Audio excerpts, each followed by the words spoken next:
Benvenuti a Dalla Vigna al Vino, un podcast in collaborazione tra il Consorzio Friuli Colli Orientali e Ramandolo e la Taverna Friuli Wine. Sono Wayne Young e vi farò scoprire i segreti delle uve coltivate nelle varie denominazioni dei Colli Orientali. Conosceremo insieme in queste 12 puntate varietà e produttori di questo territorio unico.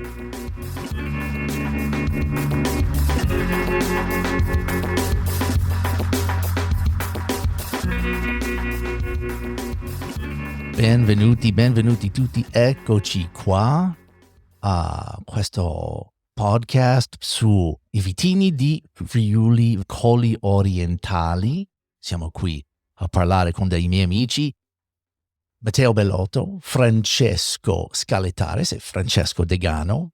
Grazie per essere qui. Matteo, voglio chiederti di cosa parliamo oggi su questa puntata. Parliamo sicuramente della DOC Friuli Colli Orientali e del Consorzio Friuli Colli Orientali Ramandolo, una DOC che ha al suo interno anche altre denominazioni, come ad esempio Colli Orientali Friuli Piccolit, che è l'argomento di oggi, l'altra denominazione è la DOCG Rosazzo e la DOCG Ramandolo. Insomma, la DOC dei Colli Orientali è l'unica in regione che ha al proprio interno sia le sottozone che le DOCG, per cui abbiamo la possibilità con queste puntate di approfondire i vitigni e di approfondire i luoghi, ma soprattutto abbiamo modo di vedere come questa grande complessità dei nostri territori poi si traduca nell'altissima qualità anche di quello che andiamo a bere nel calice. Bravo, e oggi parliamo proprio di Piccolit. Parliamo del più nobile tra i vini della nostra regione, un vino che ha una storia che ha avuto il suo boom tra la fine del 600 e il 700, con tutte le prove che sono state fatte, con la storia del Conte Asquini, che già iniziava a commercializzarlo in tutta Europa e che riesce a darci un po' un'idea di quello che veniva considerato un tempo, perché oggi tendiamo a pensare a questi vini dolci, perché chiaramente è un vino dolce, riferiti soprattutto all'abbinamento con i dolci, mentre invece un tempo i nobili di tutta Europa erano abituati a berli a tutto pasto, ma soprattutto il Piccolit, per le sue basse rese e per la sua proprio capacità di essere unico, è una piccola gemma contenuta nel grande mare dei vitigni. In tutta la regione abbiamo soltanto 75 ettari di Piccolit e la maggior parte di questi ettari sono contenuti all'interno della denominazione Colli Orientali del Friuli Piccolit, o comunque nel territorio dei Colli Orientali. Questo vuol dire che se io sono innamorato con Piccolit, come lo so veramente, mi fa nobile. Io sono un nobile per questo motivo. Ma tu sei nobile per tutti i motivi del mondo e il Piccolit non fa altro che avvicinarsi alla tua nobiltà. Diciamo che se il Piccolit fosse una bella ragazza o un bel ragazzo e dovessimo andare a cercare di trovare quella bella ragazza o quel bel ragazzo, venire nei Colli Orientali è sicuramente il posto giusto. Ok, allora parliamo di questo bellissimo vitigno che ha delle sue particolarità. È un vitigno particolare non solo di questa regione, ma anche particolare nel modo che lui cresce, che lui i vini che lo fa. Allora con chi possiamo dare la parola per parlare di queste particolarità di Piccolit?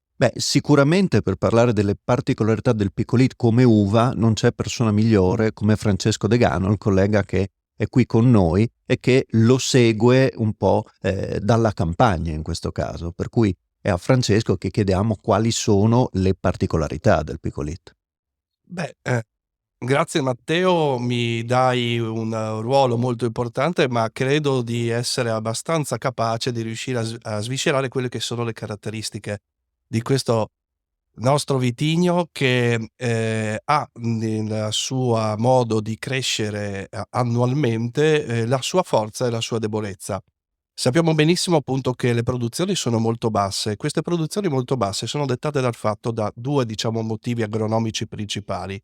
Il primo sicuramente è questa autosterilità. Adesso uso una parola magari un po' difficile che vi spiegherò nel modo più semplice possibile, cioè Il polline e il tubetto pollinico, cioè la parte maschile e femminile del fiore, venivano prodotti in 2 momenti diversi. Questo faceva sì che non tutti gli ovari venissero fecondati e quindi c'era questo grappolo molto spargolo, si dice in gergo, cioè con pochissimi acini, e questi acini, veniamo alla sua seconda particolarità, sono sempre molto piccoli, cioè hanno un peso medio inferiore al grammo. Questo fa sì che soprattutto nei momenti di appassimento si vada a concentrare molto fino ad arrivare a un vino appunto molto nobile, con concentrazioni molto elevate e quindi con certe caratteristiche. Perché prima ho detto veniva? Perché negli ultimi anni abbiamo scoperto che il piccolite è anche un forte indicatore del cambiamento climatico. Perché? Perché fa sempre più caldo nelle prime parti della stagione, quindi in primavera, e quindi sia il tubetto pollinico che il polline si sviluppano insieme, facendo sì che si abbia una legagione migliore, quindi più acidi. Questo non va assolutamente a inficiare quella che è la qualità del vino stesso, però si vede effettivamente come le piante vadano a recepire in modo molto veloce quello che è appunto il cambiamento che si sta attuando negli ultimi anni. Beh, questo è molto importante da sapere verso le sue particolarità, appunto. Adesso, Wayne, se mi concedi, potremmo chiedere anche a Francesco Scaletaris, che è qui con noi, il perché, secondo te, il picolit viene legato all'abbinamento dolce con dolce e quale dovrebbe essere il suo futuro. Prima di parlare del futuro vorrei c'è un piccolo episodio del passato del Picolit che hai brevemente accennato, no, il conte Asquini, che addirittura si dicesse che per testare le bottiglie che venivano prodotte in vetro di Murano, per testarne la qualità delle bottiglie, ma anche del prodotto di Picolit, le avesse spedite a Cadice, Spagna, per poi farle rientrare a Fagagna, e poi analizzare il vino e le bottiglie. E ovviamente questo stress test del Picolit di parecchi secoli fa in realtà, ha dato risultati positivi e è stato uno forse dei motivi per cui ce lo ritroviamo ancora noi, sul tavolo. Non la sapevo questa cosa del cambiamento climatico quindi che sta anche facendo cose buone, forse una delle poche, che quindi ci dà la possibilità di appunto di portare in tavola, dei vini, sì, appunto, come abbiamo detto, dolci, con un gran residuo zuccherino, ma anche con una bellissima acidità importante che sostiene questo residuo zuccherino, facendo sì che appunto il Picolit, insomma, possiamo assolutamente mettere all'interno nel novero dei più grandi passiti al mondo, insomma.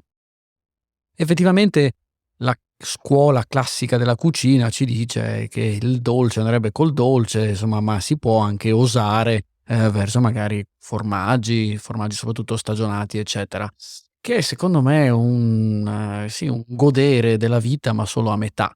A me piace, per esempio, su questo con Matteo ci confrontiamo spesso, cercare invece di ribaltare un po' il tavolo, che non vuol dire certo cominciare una cena con una crostata di mele, ma invece, provare a mettere il Picolit, in questo caso, con, l'inizio del pasto, quindi magari anche con degli affettati, oppure con del pesce crudo. Sono degli abbinamenti che secondo me potrebbero, sicuramente fuori dalla nostra abitudine, e quindi solo per questo un po' ci spaventano, però io lo proverei volentieri. Ma io sono la prima persona che dice che non voglio provare i vini dolci con dei dolci. Io trovo sempre molto difficile questo, però quando hai il dolce giusto va benissimo. Però per me, quando si parla di Picolit, io penso sempre del corso di formaggi, però ho sentito anche dei rumori che non l'ho mai provato, che i piccoli con le ostriche è una cosa meravigliosa. È vero? Qualcuno ha provato per caso? Francesco, Matteo? Non me le posso permettere le ostriche, però ho provato molto spesso il picolit con abbinamenti diversi dai canoni ed ha sempre funzionato. Io avrei telegraficamente poi una domanda per Francesco Degano, proprio in questo caso.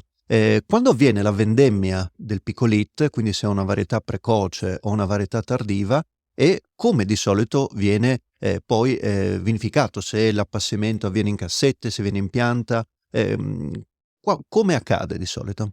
Qui ci sono diverse scuole di pensiero, nel senso che dipende molto da dove è ubicato la vigna. Quindi nei vigneti in cui posso aspettare un po' di più, quindi arrivare anche al mese di ottobre, spesso anche al mese di novembre per la vendemmia, perché mi trovo in una situazione di ventilazione dove l'uva stessa può essere mantenuta in pianta, producendo anche quello che è parzialmente la muffa nobile, quindi questo sviluppo della Botrytis cinerea che in casi particolari porta fino a una concentrazione molto elevata in campagna.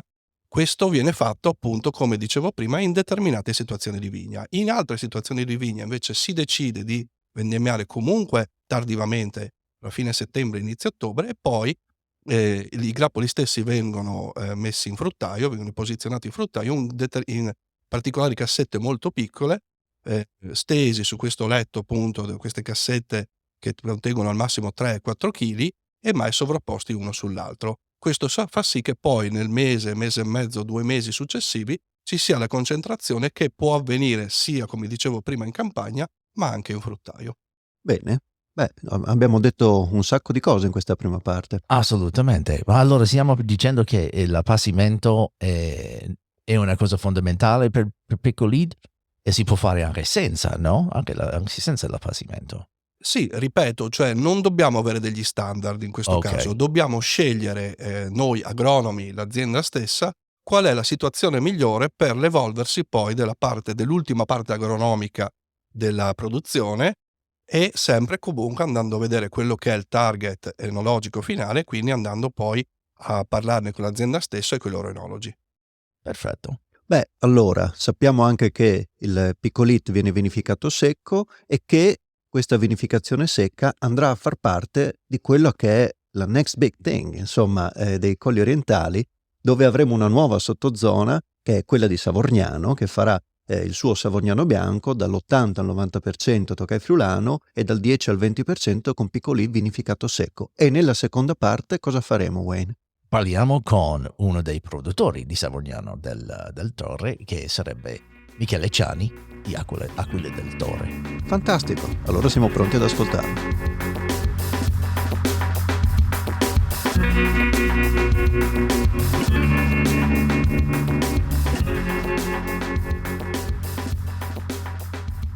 Siamo qui di parlare di Picolit con Michele Ciani di Aquile del Torre in Savorgnano. Come stai, Michele? Bene, grazie. Bene. Parliamo un po' della tua esperienza con questa bellissima varietà di Picolit. Cosa puoi raccontarci della tua storia con questa uva nobile? È veramente un'uva nobile, nel senso che va trattata veramente con cura e con grande rispetto. La fortuna di lavorare a Savorgnano del Torre è che Savorgnano è una delle dimore storiche della varietà Picolit e questa varietà rappresenta, secondo me, incarna proprio il mito e così la nobiltà, come dici tu, del Friuli. È una di quelle varietà che devi tenere da conto in vigna in maniera assolutamente maniacale, perché tende a vegetare tantissimo e produrre molto poco. In più, durante la fioritura, che è il momento critico per questa varietà, ha bisogno di un impollinatore, quindi di altre varietà che possano prestare il polline durante questa fase fenologica della vite. Per cui ci vuole un compagno di viaggio per il Picolit, che spesso e volentieri è il Verduzzo friulano, nel nostro caso Savorgnano del Torre, piuttosto che il Tokai friulano, che funge da fratello minore, diciamo, che apporta polline. Ma il Aquile del Torre è sempre fatto, tu hai sempre fatto Picolit come vino o è una cosa che è diventato parte dell'azienda dopo? Allora, la nostra famiglia ha iniziato questo progetto nel 96 e inizialmente dalle vigne recuperate facevamo un bianco e un rosso e un Picolit DOCG. In realtà al tempo non era DOCG perché la DOCG è iniziata nel 2013, primo anno in cui c'è stata il riconoscimento di DOCG per i Picolit. È così importante che secondo me qualsiasi vignaiolo, che sia a Savorgnano del Torre o in altre zone dei Colli Orientali, quel mezzo ettaro, 3000 metri di Picolit ce l'ha nascosto un po', perché diventa il vino delle feste, diventa il vino della celebrazione. Nel senso che anche a Savorgnano, quando vai a visitare i vecchi vignaioli, magari ti fai un po' così raccontare la storia, il vino che ti offrono è un Picolit, è la varietà regina per antonomasia, insomma, nella zona. Che cos'è il più grande sfida della varietà? Ma proprio come pianta, che cos'è la cosa più difficile? Allora, intanto il Picolit deriva da una selezione massale, nel senso che io non riesco a trovare un clone richiedibile, diciamo, o ordinabile da un vivaista. E quindi tante volte si ricade sul fatto che non ho dei cloni tutti uguali a se stessi, ma è sempre, diciamo, il frutto di una selezione massale fatta o da vivaista stesso piuttosto che dal produttore, e quindi c'è sempre la componente, diciamo, dell'osservazione umana nel vigneto, dove quelle piante per anni si sono dimostrate produttive o equilibrate o comunque hanno dato il meglio rispetto alle altre, e diventa da queste, diciamo, la selezione massale. Cosa è che nella fase dell'impianto, piuttosto insomma nella gestione del verde, come dicevo prima, è importante proprio riuscire a dare una buona proporzione tra la parte fogliare e la parte produttiva. Forse è una di quelle varietà che hanno, diciamo, il massimo della loro espressione a livello di acrotomia della vite, cioè proprio di andare a vegetare il più lontano possibile dal ceppo, e magari anche si dimentica di produrre in certi anni in cui magari il periodo di fioritura combacia magari con, diciamo, situazioni di clima non favorevole. L'anno scorso, nel 2022, anche se è stato uno degli anni più siccitosi degli ultimi almeno 20 anni, le temperature sono state alte, ma è mancata veramente l'acqua. Ecco, il Picolit in realtà ha reagito molto bene e abbiamo avuto una produzione maggiore rispetto alla media degli ultimi anni. Quindi anche qui è una pianta che legge molto il clima in cui si trova. Per cui è un lettore fantastico non solo del territorio e dell'espressione magari del terreno dei colli orientali del Friuli, ma anche legge molto, si adatta o meno, insomma, alle situazioni climatiche di un'annata piuttosto che un'altra. Se dovevi descrivere Picolit, non il vino, ma la pianta, ma anche il vino, possiamo dire, come una persona, che tipo di persona è il Picolit? Il Picolit potrebbe essere il vecchio signore della vigna, cioè quello che, diciamo, è quello che ha maggiore esperienza, che può portare nella tribù, chiamiamo così, un capo tribù, ecco, una figura, diciamo, rispettosa degli altri, ma anche rispettabile da parte del resto del gruppo. È una persona, secondo me, di, come dire, esperienza, è una persona che dà il consiglio nel momento giusto, è un leader, diciamo, un po' di quella che può essere la tribù della vigna. Io me lo immagino così, come un uomo di esperienza con le spalle toniche, con esperienza di campo, no, piuttosto che con un cervello fine, ecco. Tu sei un produttore importante perché solitamente quando si pensa di Picolit si pensa di vini dolci, però voi fate anche una versione secco. Parliamo un po' di cosa diventa Picolit quando è un vino secco. Allora, per la versione dolce, ovvero di OCG, noi cerchiamo di fare un vino dolce non esasperatamente dolce, per cui la freschezza deve essere la prima componente. Questa lo tiene, il tono del vino viene mantenuto alto perché c'è l'acidità e si presta molto ad essere abbinato con salato, quindi per contrasto.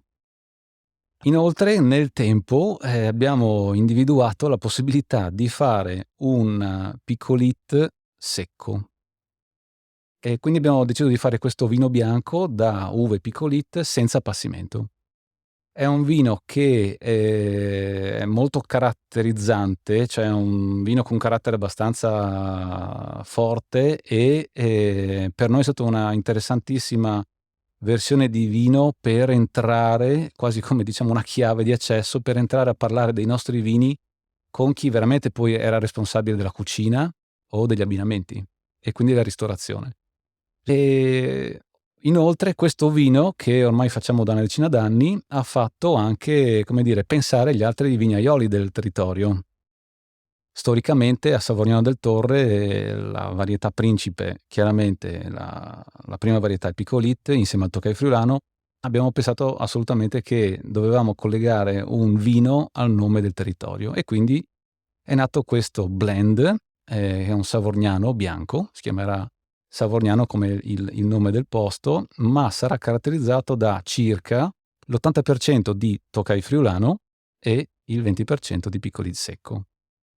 Quindi è una specie, io come dire, lo definisco come un Tokai Friulano con l'effetto turbo, nel senso che il Picolit darà una forte, come dire, spinta, un allungo al Tokai Friulano, che già nella nostra zona si esprime in maniera diversa rispetto alle altre zone dei colli orientali del Friuli, e quindi gli dà profondità. Ecco. Come si comporta Picolit in cantina?